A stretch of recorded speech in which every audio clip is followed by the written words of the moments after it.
been a busy month in sports, and I'm here to tell you all about it. Hello, and thanks for joining us today on Playing the Field. I'm Maria Serrao. Now, I know the 2002 football season is over, but there's so much going on in the offseason, which we're going to talk about in a minute. First, though, I'm going to take you back and go behind the scenes the week before the Super Bowl in Arizona to Radio Row, where I caught up with our good friend Ryan Anderson from the LAFootball Network. He's got all the scoop, and he's going to tell us what everyone was talking about the week before the big game. I am now joined by Ryan Anderson from the LAFootball Network. Ryan, you are where all of the action is right now. I know there was some action in LA last night, but really you are at Ground Zero, Phoenix, Arizona, home of Super Bowl against, well, those Kansas City Chiefs and the Philadelphia Eagles. What is it like right there right now? You know, today is the first day where it's really heating up. We descended on Arizona yesterday. We got here yesterday. The whole team here at LAFB. We got set up at Radio Row. We saw a few celebrities around. You know, Carrot Top was being interviewed by Pat McAfee. We saw Ian Rappaport walking around. Howie Long's walking around with the Fox crew. And so, but now today, it's busier than it's already been all of yesterday. So, and then it's just going to keep getting more and more busy as we're getting deeper into the week. Christian McCaffrey just walked by.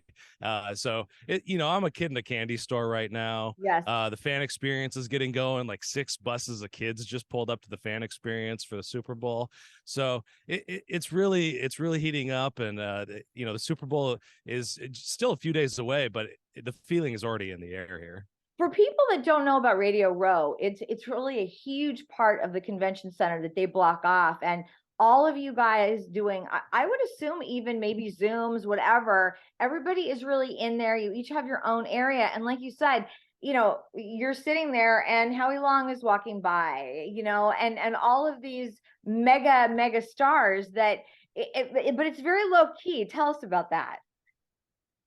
Yeah, it's a super kind of informal atmosphere where everybody's just kind of here together. You guys can kind of see behind me several tables. We're just one of probably, 75 tables that are set up, and outlets from, I saw a college outlet. Ithaca College has a bunch of young reporters out here. They seem to be grinding it, and then CBS is right there. So it's, wow.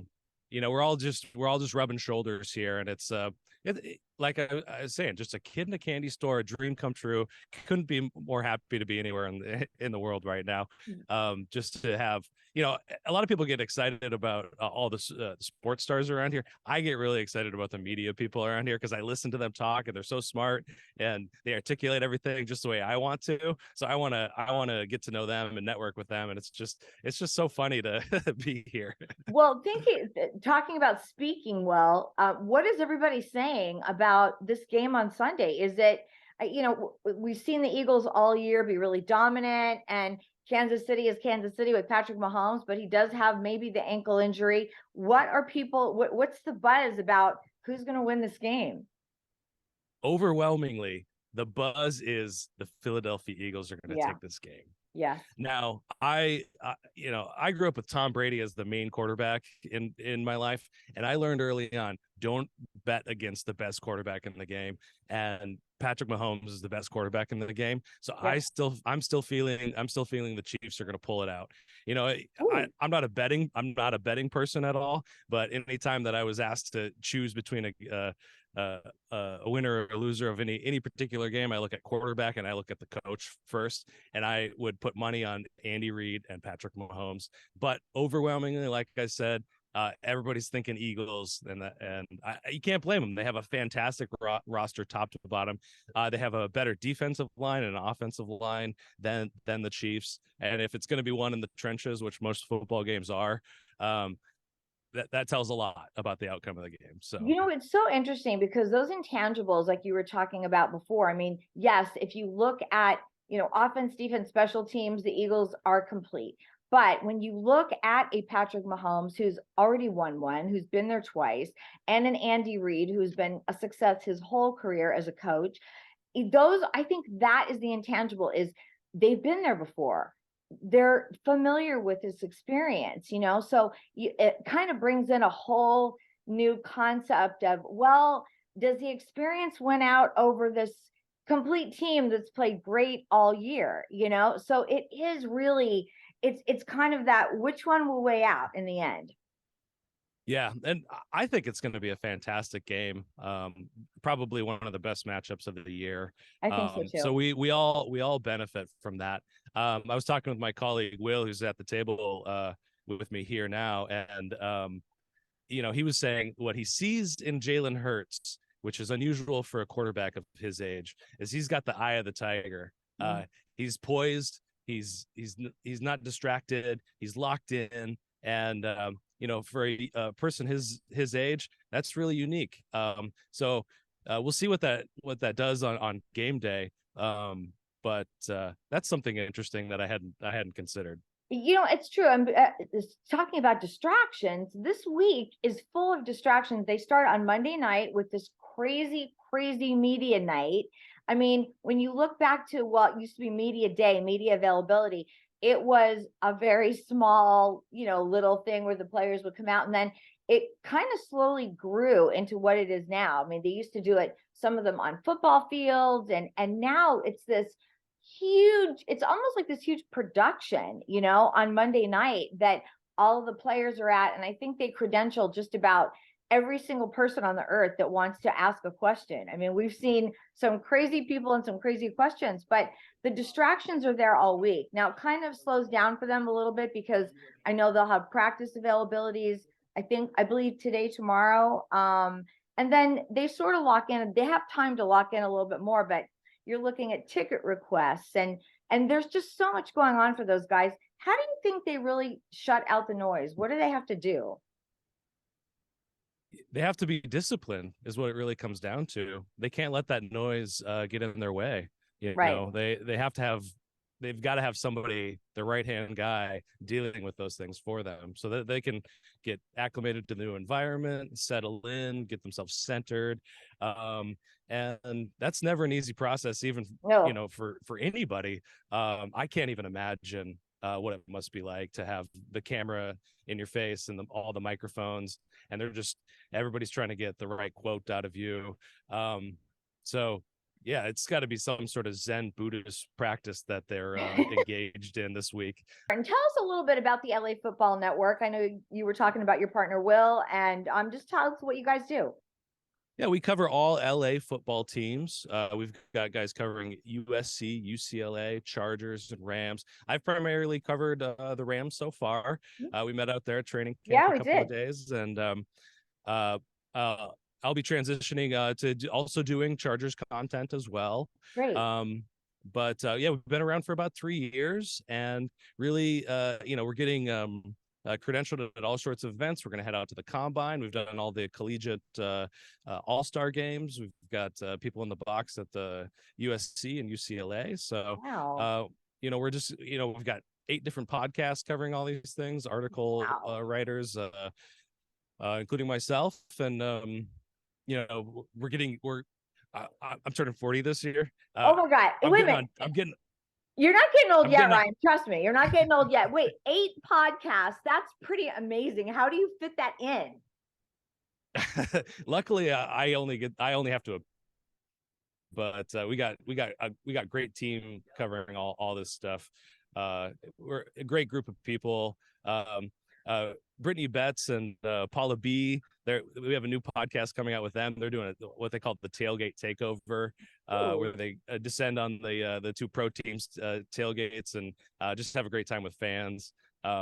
So yeah, it's we're young, up and coming. We're coming along, and but what I was gonna say about turning 40 is I'm getting on TikTok this year. So we're coming at you wherever we can get you. And if you're in LA or love LA sports, definitely check out our website, just LAFBnetwork.com. I'm curious if you think that you'll see more Kansas City fans or more Eagle fans out there. Yesterday on the show, I posed that question to the group that we had, and it was kind of a toss-up. There's Devontae Adams. All right. Ask him who his quarterback's going to be next year. Yeah, no kidding. Right? So we're guessing we're going to have a lot more red. Okay. In Closer. attendance. Yeah. It's a bit closer. But the Philly fans are loud and they always make themselves heard. So this is true, and they do travel well. So you'll probably have a nice mix of both. But yeah, Kansas City is a little bit closer in distance. So yeah, maybe you'll have a few more Chiefs fans there. Next year, Ryan, it's going to be in Las Vegas, which is going to be, I think we should all make our reservations right now. Absolutely. That's going to be huge. Yeah, I went to the Shrine Bowl in Las Vegas last year and stayed at the Luxor, which is a great place to stay if you want to go to the game because it's just a short walk so close to the stadium. Yeah. And they have a great setup. They obviously have parking, but most people are just walking from the stadium back to the strip, the short walk. And I mean, Vegas is a great place to have events like this. So and that stadium, I mean, that stadium is the Raiders. It's so amazing. It just, you drive by it and you're like, it's Allegiant. It's the Raiders. I mean, that silver and black is gorgeous. Yeah, and it looks like an alien spacecraft landed and something nefarious is going to come out of there. Some sort of predator-like creatures. No doubt something will too, because that's how football goes in Las Vegas for sure with those Raiders. But well, Ryan, listen, thank you so much for jumping on with us today and giving us a little bit of behind the scenes in Phoenix, Arizona. Have a great week out there, and we'll have to have you on again, and you can tell us all about your week and all the guys that you saw and just how much fun you had. Thank you so much. Now for some recent news from the Rams and the Chargers, and the question that everyone has been asking: will head coach Sean McVay return to the Rams? Absolutely. The answer, of course, is yes. He's coming back.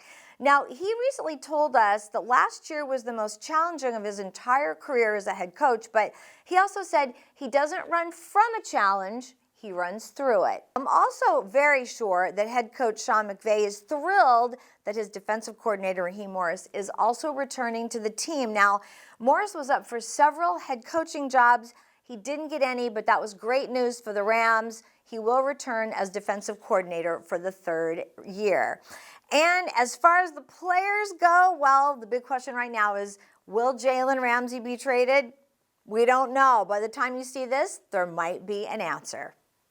Now, as far as the Chargers are concerned, head coach Brandon Staley still has his job. There were swirling rumors after the loss in Jacksonville that the Chargers might go in other directions, but they didn't. They did, however, take advantage of offensive coordinator Kellen Moore, his departure from Dallas after 5 years with the Cowboys. Now, he's going to work side by side with head coach Brandon Staley and hope to turn things around for Justin Herbert and the Chargers as they prepare for 2023. And when we come back, LeBron James is now the all-time leading scorer, and it was a night to remember. You're watching Playing the Field.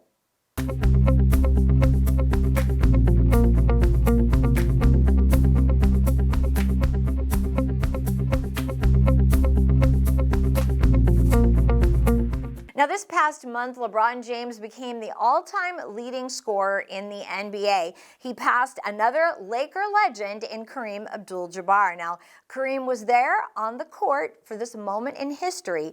And at the trade deadline, the Los Angeles Lakers finally decided to part ways with Russell Westbrook, but he didn't really have to go that far. You see, the Lakers traded Westbrook to the Utah Jazz, who then ended up putting him on waivers. And that's when the LA Clippers scooped in and picked him up. Let's hope Westbrook has better chemistry with the Clippers than he did with the purple and gold. And it may not officially be spring yet, but spring training has begun.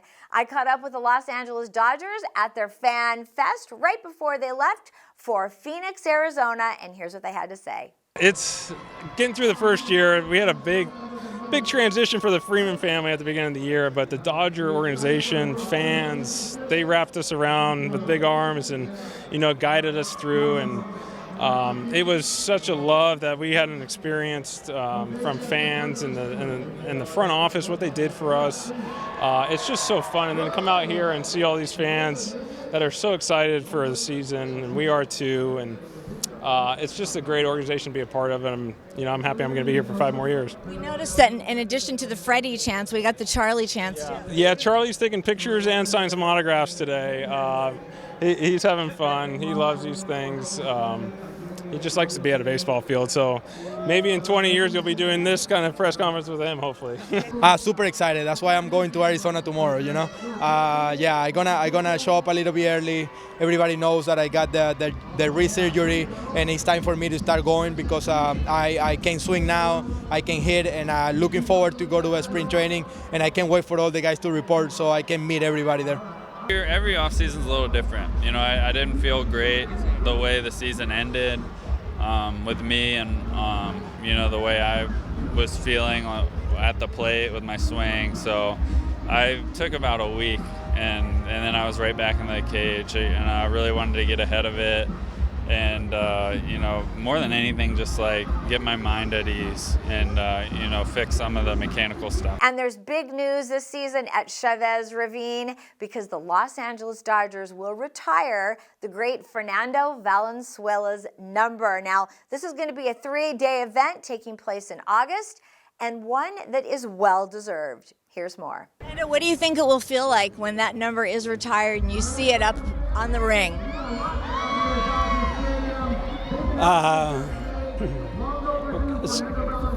I think it's going to be great because, I've never been in this kind of situations.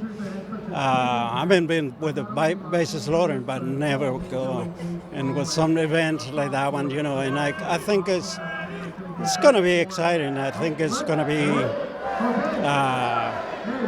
probably thinking about this happened to me, and I don't know. Let's wait and see.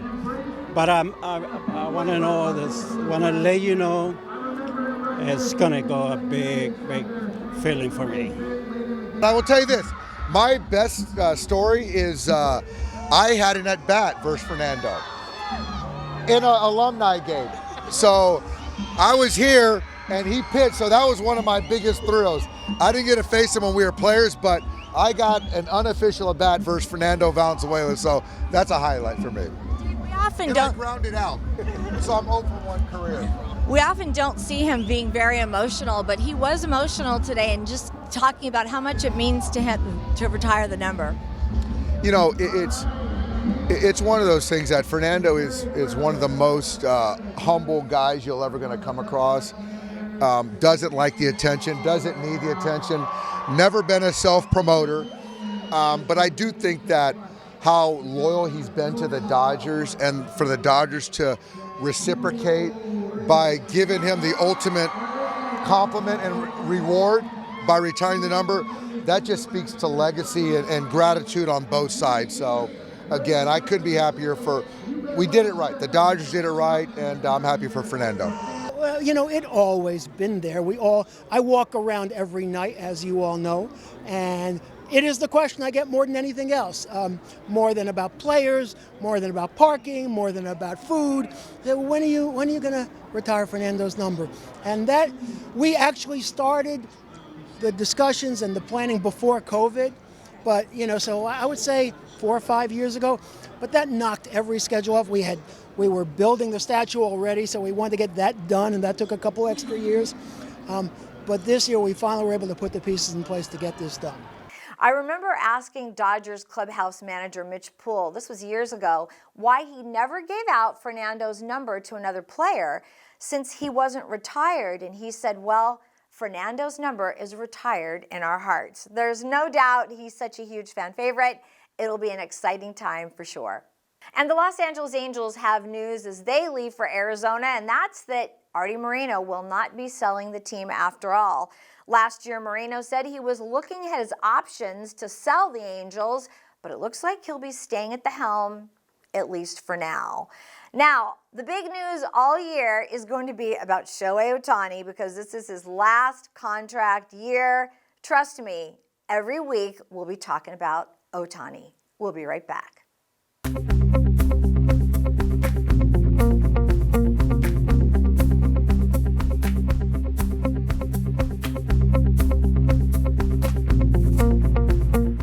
And in honor of Black History Month, I had the opportunity to see a very special movie called Kingfish, the Kenny Washington story. Now, he was the first black quarterback in the modern era, and he played for the Los Angeles Rams. Kenny Washington helped to change the way that we see color. Now, I caught up at the screening with Rams COO Kevin Demoff, who talked about why the Rams wanted to be involved in such a special project. I think when you think about the story about Kenny Washington, I think it's unfortunately been lost in sports history. And there's so much made about Jackie Robinson and the integration in baseball. And Kenny Washington, that story here in football with the Rams, the first black player to integrate in 1946, his history at UCLA. I mean, it's a powerful Los Angeles success story of breaking barriers and creating opportunities. And that's what we try to do with the Rams every day. And I think Kenny, this has been an organization of first. And think about the first black quarterback, James Shaq Harris, to start win a playoff game, coming off a Super Bowl where there were two black quarterbacks competing. When you think about the first openly gay player drafted in the NFL, the first male cheerleader, Kenny Washington was really the first of many firsts in this organization. For us, it's always important to tell that story. Why is it that the Rams are so open to change like that? Well, I think it all starts from ownership. You can look back from the beginning, from the Rosenblum family to Stan Kroenke currently and what he believes in, to Dan Reeves back then. It's always been about creating a better Los Angeles, creating a better community, and using the power of football to do that. And if we're not doing it at the Rams, then we're failing our community here in LA. How excited are you to see the movie tonight? I'm excited. I have clicked it off every time it started in my inbox. So I may be one of the only people at the Rams who's surprised by what's up on film, but I can't wait to watch it. And you can watch Kingfish, the Kenny Washington story, on the Rams website. Now, the start of racing season has begun, and it's the second year that NASCAR transformed the Los Angeles Memorial Coliseum into a racetrack. Now, Martin Truex Jr. won the race, and all of the drivers were so excited to be a part of this event. And if you don't have your tickets yet for the IndyCar race in Long Beach, California, it's just around the corner, April the 14th, 15th, and 16th. So get your tickets now. We'll be there. It's always a lot of fun. And that will do it for today's show. Thanks so much for being with us. And remember, you can watch Playing the Field 24/7 at playingthefieldtv.com. I'm Maria Serrao, and the next time you see me, it'll be from Arizona and spring training with the Dodgers and the Angels. We'll see you there.